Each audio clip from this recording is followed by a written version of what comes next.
«Вань, а ты меня любишь?» – спросила Инга, изо всех сил стараясь казаться серьезной. «Ну, конечно, милая, что за вопрос? Люблю, можешь не сомневаться», – сказал Иван. Для всех окружающих они были странной парой.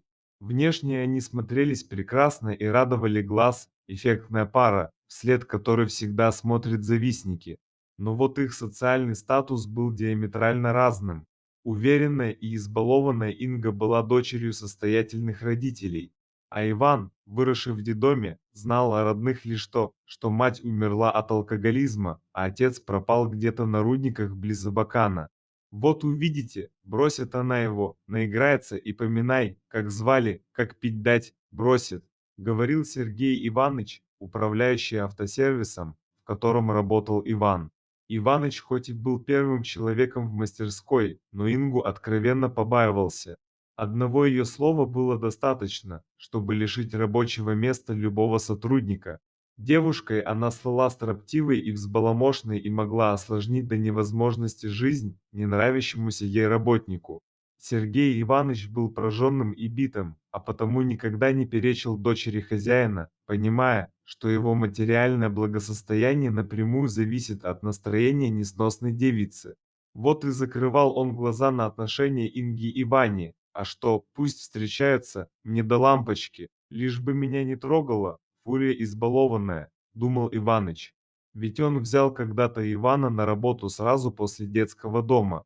Сирота выглядел неуверенным подростком, не имевшим ни малейшего понятия о работе автослесаря.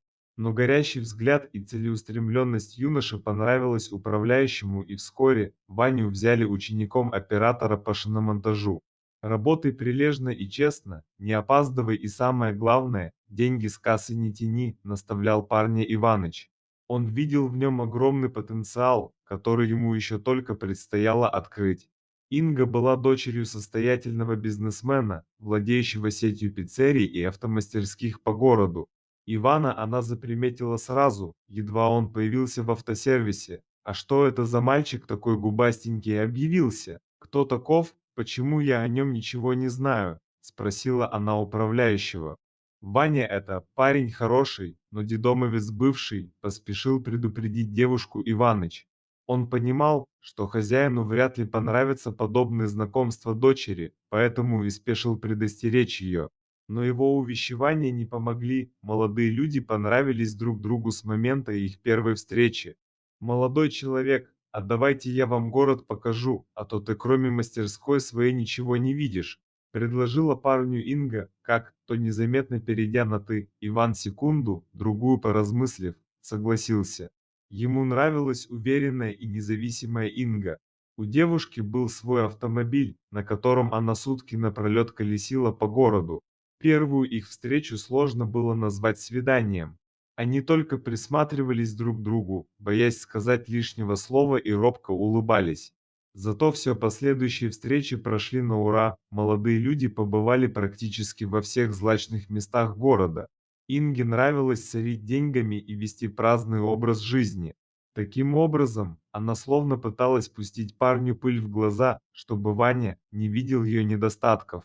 Взаимный интерес постепенно перерос во взаимные чувства.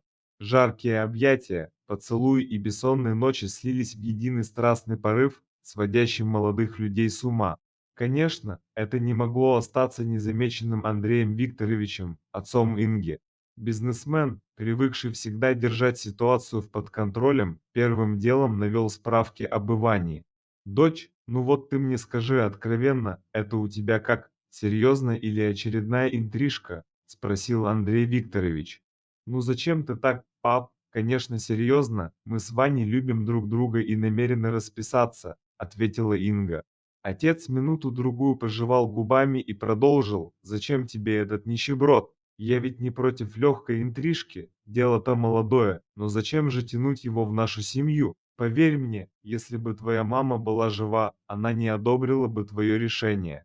Я ищу себе преемника, на которого можно положиться, а этот слесарь ничему другому, кроме как охмурять богатых невест, видимо, не обучен», — холодным тоном добавил Андрей Викторович.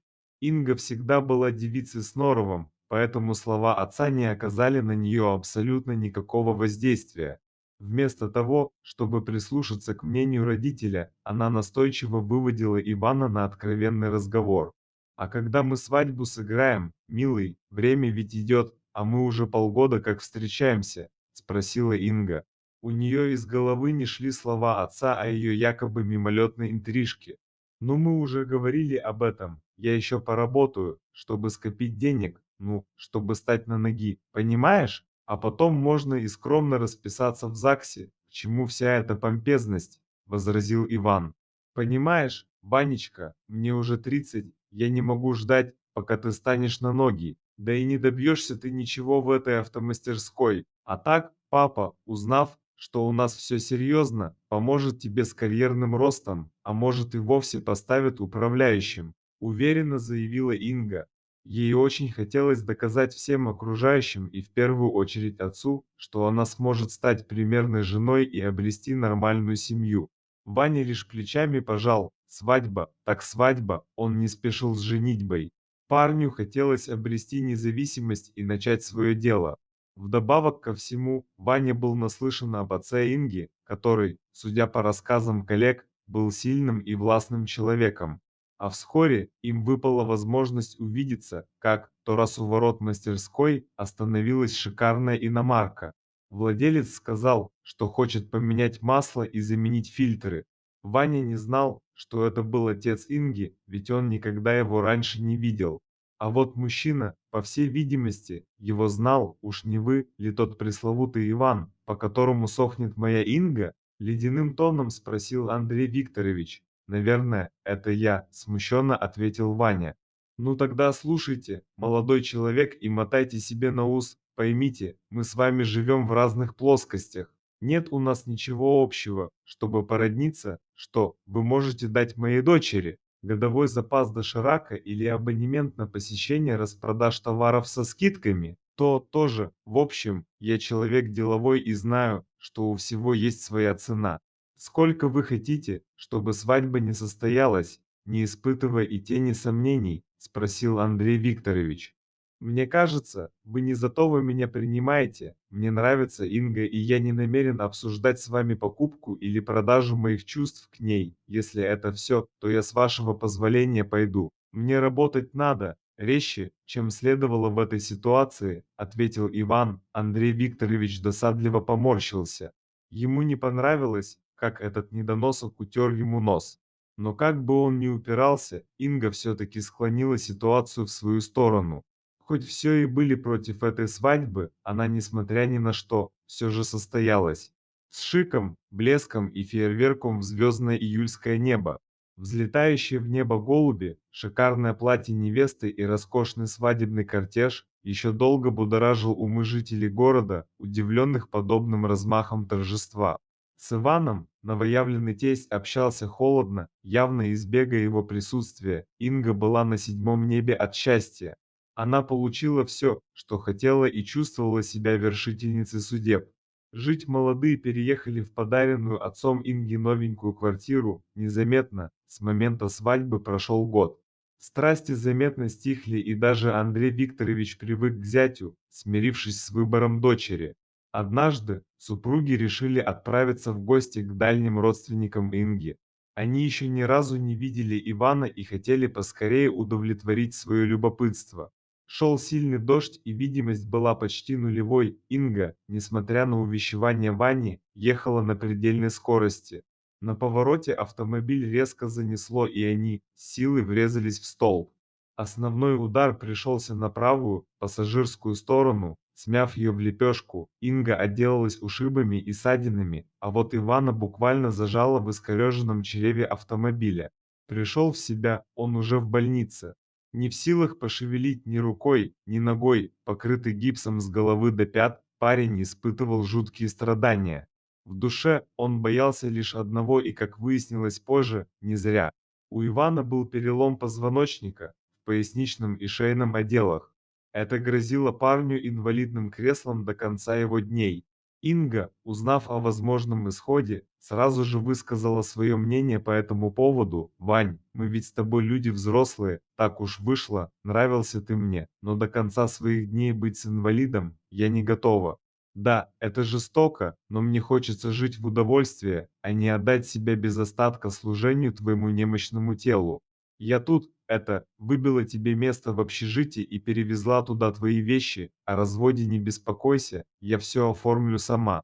В общем, прощай, у Ивана на глазах навернулись слезы, но парень, до боли закусив губу, сдержался. Плакал он уже ночью, укрывшись с головой одеялом. К моменту выписки он находился в подавленном состоянии, и жизнь казалась ему беспросветным адом. Конечно, его никто не встречал. Кое-как, добравшись на такси до общежития, Иван закрылся в своей комнате. Там он просидел безвылазно почти неделю, а потом к нему в дверь постучали. На пороге стояла миловидная девушка лет 25. «С вами все в порядке? Просто вы так давно не выходили из комнаты, что я стала переживать», смущенно улыбаясь, сказала гостья. «Да нет, все в порядке, все, что могло случиться, со мной уже случилось. Спасибо за заботу, а хотите, я чаем вас угощу», предложил Иван. «С удовольствием», сказала девушка и переступила через порог. За чашкой чая время пролетело незаметно. Из разговора Иван узнал, что гостью зовут Наташа, и она его соседка. Как выяснилось, девушка была воспитанницей того же детского дома, что и он. Наталья тогда была еще маленькой, и Иван, видимо, ее не запомнил. «А можно мне приходить к вам иногда, помогать по хозяйству или просто поболтать?» Спросила Наталья, уже стоя в дверях. «Да можно, конечно. Почему нет?» Пожал плечами Иван, не понимая, чем молодой симпатичной девушке может быть интересен убогий инвалид. Но Наташа стала навещать Ивана практически каждый день, а иногда она приходила даже дважды. Она готовила ему, убиралась в комнате и не давала уйти в себя или замкнуться, озлобившись на весь мир. Несчастный парень был симпатичен Наталье. Ее сердце было наполнено жалостью к нему, а еще в девушке говорило милосердие и взаимопомощь, присущие всем бывшим детдомовцам.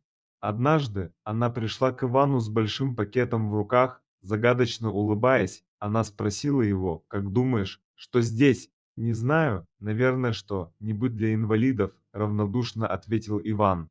Но в пакете оказался самоучитель для резьбы по дереву, несколько стамесок и рубанков и пара брусочков мягкой липы. Иван скептически скривился. «Наташ, да я ничего, кроме гаечного ключа и отвертки, отродясь не держал, какие там могут быть фигурки или поделки из дерева». Но Наташа была неумолима и подарок не забрала. Как-то может от скуки, а может из интереса, но Иван попробовал взять в руки заготовку и инструмент. К его удивлению, ничего страшного не произошло, поэтому он решил действовать дальше. Первая фигурка, вырезанная им, получилась довольно неплохой. Потом была вторая и третья, а после сотни других. Постепенно он набил руку и превратился в настоящего профи своего дела. Глаза Ивана горели огнем, когда он творил, превращая куски дерева в красивые поделки. Слава о его таланте распространилась далеко за пределы города. Он вырезал шахматные фигурки, профили известных личностей и уменьшенные копии животных. Появились заказы, и в жизни инвалида возникли первые заработанные им после травмы деньги. Их было немного, но на жизнь в общежитии их вполне хватало. Однажды в его комнате раздался звонок. Незнакомый голос официальным тоном сообщил, что ему нужно явиться к нотариусу для оформления бумаг о наследстве. «Какого наследства? Да я сирота ведь. Мать умерла, а отца я не знаю», но незнакомец на том конце провода больше ничего не сказал, напомнив лишь адрес, куда Ване надлежало явиться. Иван, не без помощи Наташи, добрался к указанному месту, это оказалась нотариальная контора. В кабинете их ждал нотариус и пожилой седовласый мужчина. Выглядел он неважно, и было понятно, что он чем-то болен. «Ну здравствуй, внук!» Радостно воскликнул старик и обнял Ваню. «Я ведь вас совсем не знаю», — робко заметил Иван. «Сейчас я все объясню, Ваня», — ответил старик и, горестно вздохнув, принялся за свой рассказ. Петр Семенович много лет трудился на севере, а дочь в это время пила и гуляла напропалую. К моменту рождения Ванечки дед Петр был где-то на приисках под Ухтой. Не знал старик, что у нее был внук. Непутевая дочь его как-то быстро сгорела в пьяном угаре разгульной жизни, а мальчик оказался в детдоме. А недавно сон ему приснился. В нем маленький мальчик тянул к нему руки и, плача, говорил: «Помоги, дедушка». Петр Семенович, будучи человеком суеверным, увидел в этом некий знак. Поиски вначале не давали результата, но потом, с помощью частного детектива, ему удалось найти Ивана. Когда все процессуальные формальности были улажены, дед Петр, взяв Ивана за руку, негромко сказал: «Слаб стал я, внучок, чувствую, что умру скоро, ты там это, не забудь только, в гараже моем, в углу, под грудой старых покрышек. Гостиниц из тайги для тебя я припас, забери его, это последняя воля моя. Пообещай, что выполнишь». «Обещаю, конечно, Петр Семенович, но лучше вы живите еще. Не нужен мне дом или гараж ваш такой ценой», — грустно ответил Иван, прижимая к себе тщедушное тельце старика. Через 2 дня Петра Семеновича не стало. Иван, как человек ответственный, решил выполнить последнюю волю старика. Гараж был старым и выглядел заброшенным и обветшалым. С трудом отворив скрипящие ворота, Иван с Наташей вошли внутрь. Осмотревшись по сторонам, молодые люди сразу обнаружили место, о котором говорил старик. Убрав покрышки, Ваня увидел пыльный кожаный мешочек, перетянутый сыромятным ремешком. «Ого, увесистый какой!» — сказал Иван, с трудом оторвав мешочек от пола. Развязав тесемку, они увидели, что он полон желтых кусочков металла разного размера, блестящих при свете фонаря. «Да это же золото!» — ахнула Наташа. Как выяснилось позже, Петр Семенович, когда был на севере, времени зря не терял и мыл золото на прииске. Хотел дочери передать, да умерла она, а теперь, когда старик обрел внука, то и решил отдать ему свое сокровище. Золото Иван сдал государству, и даже на положенный государством процент он стал миллионером. Наташа посоветовала ему пройти лечение в Швейцарии, где в специализированной клинике оказывали помощь пациентам с тяжелыми травмами опорно-двигательного аппарата. Как известно, в некоторых случаях деньги умеют делать чудеса. Иван с помощью современных методик стал на ноги. В клинике он провел более полугода. Все это время с ним, рука об руку, находилась Наталья. На родину Ваня уже вернулся не инвалидом, а состоятельным молодым человеком, слегка опирающимся на трость при ходьбе. Случай с золотом широко освещался в прессе и на телевидении.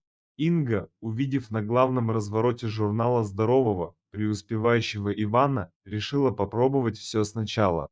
Она нашла его и попросила прощения. «Знаешь что, Инга, я зла на тебя не держу, ты сделала свой выбор, а я свой. Видеть тебя я не желаю, а жить вместе, тем более. Будь счастлива и привет отцу», — ответил Иван и указал жестом на дверь. В его жизни начинался новый виток. Недавно он предложил Наталье выйти за него замуж, девушка с радостью согласилась. На деньги деда Петра Ваня открыл свой бизнес, связанный с ремонтом автомобилей и их продажей.